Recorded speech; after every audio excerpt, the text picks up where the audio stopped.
Hi there, I'm Alle Grandpa, and this is the story of how I discovered that every single challenge in my life has been secretly planned by my subconscious mind. All of my panic attacks, all of my lost deals, all of my failures, all of it. But this is also the story of how I discovered the scientific code to rewire my brain and body, to re-engineer flow in such a precise way that nothing, I literally mean nothing, can stop my goals. This is the story of 3 awakenings that shattered everything that I thought I knew.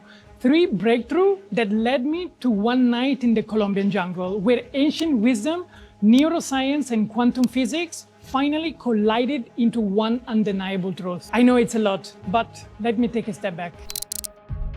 I'm a serial entrepreneur, and I started my first company at 19 during my bachelor. I raised over $2 million in the past 10 years, and I raised 7 figures revenues. But this is not the story in the video explaining you how to get rich doing more. This is all about how I found purpose, reconnecting science and ancient wisdom, how I leveraged physics to realize that our brain is a quantum computer capable of bending reality at our will without hard work. And let me tell you, if I did it, you can do it. So I'm literally the living proof of a person that used to be the most negative one in the room. I used to complain at each single plan not going as planned. And I used to get angry all the times. And here's how everything turned upside down. As I told you, I built my first company at 19, but I never had enough courage to drop out of school. I'm Italian, I'm not American. So I ran that business while also studying my way into a food science degree. And I still remember working and studying 8 hours a day, and then 9, and then 10, and then 12.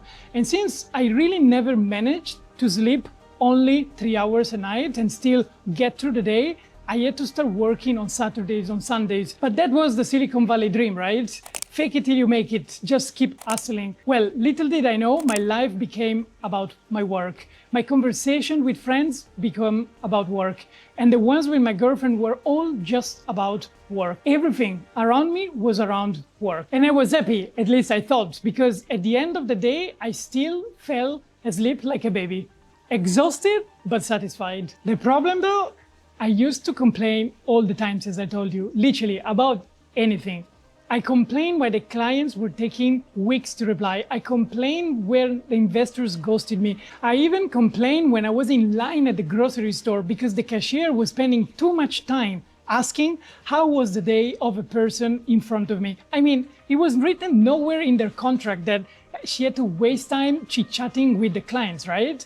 I mean, people started calling me whiny Alle. Think about that. But in my mind, I was complaining because I was striving for efficiency. I thought that the only way to guarantee my outcome was to control all of the inputs and all of the processes. And so I worked even more, trying to think and plan ahead of literally anything that could go wrong. And I used to joke that I wasn't even going to the bathroom if it wasn't scheduled in my calendar.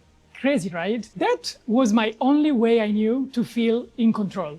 And by the way, if you're like 73% of the entrepreneurs out there which have any kind of neurodiversity like me, you surely know what I'm talking about. But if I had to work my ass off though, at least I had to do it for something big, something that would change the world. And when I built my first company, that's exactly how I felt. I was the boss. I was the one deciding what to do, where to go, and how to get there. It felt so powerful. This power came with responsibilities, of course, but that was manageable, I thought. I never had any problem telling people what to do. Isn't that being the boss at the end of the day? Yeah, I was that arrogant, I know. By the time my second company started to raise funds, get clients, and needed to show results, the bar got really, really high for me. And suddenly, the mind that I learned how to control and overfill with all of those things to do, and I thought that I became so capable of manage and handle, well, started to play tricks on me. The negative thoughts became more and more present. I became even more angry at the people I work with, and especially if things didn't go as I planned them initially. The more my mind was getting angry, and the more that the stress of my body was accumulating. The more it accumulated, and the more that I became angrier, until one day, poof, out of the blue, while typing on my PC, this strong pressure on my chest starts to form. I still remember, it was like yesterday. It was something like I was slowly tightening a plastic bag from the bottom of my body up until my throat and my mouth. And that was my first panic attack. I wanted to breathe, but I could not. I wanted to move, but I could only close myself into fetal position and try to breathe more slowly. It felt really strange. It was hot outside, I was sweating, but at the same time, I was also feeling cold inside. I was shivering. It was really, really terrifying. That was the beginning of my journey into who I am today. But of course, I didn't know that back then. While panic attacks started to happen almost daily, some weird intuition came into my mind. And so I went into Spotify and I looked for something like breathing meditation for anxiety relief or something like that.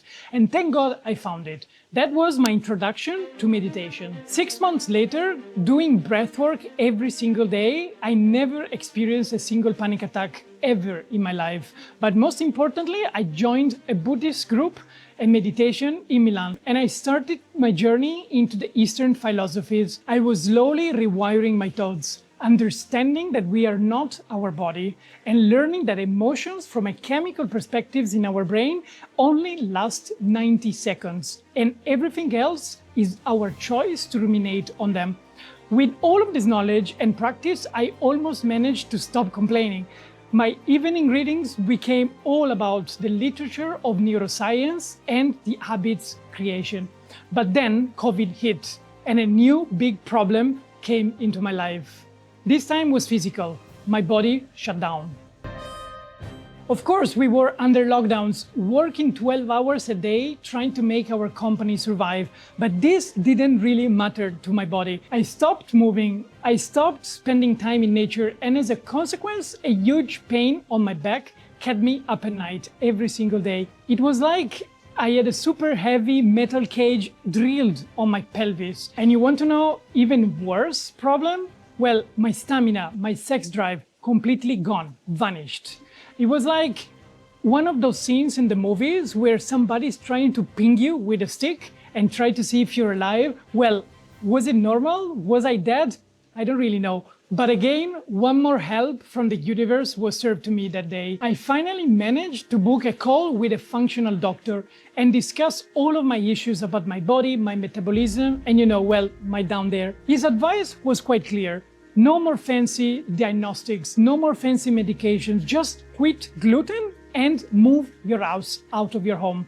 Stop working 12 hours a day and find the time to acknowledge that you are not your work. Your body doesn't care if you have worked hard or not the day. Your body only cares if you let your muscles stretch, if you got your oxygen flowing, And I have to be honest, I've never been so good at following someone else's orders. But at the time, I was feeling so bad that I figured, well, it couldn't really got worse than that. So I did all of that. I stopped gluten for 40 days. And the most shocking thing that happened right after day 5 of this protocol, I woke up in the morning and for the first time in 10 years, I did not have brain fog. I literally went to my girlfriend and asked if that was how normal people usually see the world. I didn't have swollen ears, no more weird pain in my stomach, and most importantly, I didn't have depressive thoughts. Was it really that easy? Did I have to really quit gluten to finally find mental peace? Well, it wasn't that simple, but what that event finally made me understand was that the lifestyle that they made me believe was going to make me rich and famous by 30s was slowly destroying my health. That's when I started my unofficial PhD in everything I could put my hands on when it came into the topic of biohacking, advanced protocols of nutrition, metabolic health, bio-neuro-emotions, basically how your biology affects our emotional health and vice versa, and the effects that our traumatic experiences have on our genetic expression. Basically, I went on to study every single mechanism currently known to men on why do we feel pain, why do we become depressed, and especially how the heck can we find happiness? Because ultimately, happiness is where we all want to be, right? Well, that is the very last chapter of my old life.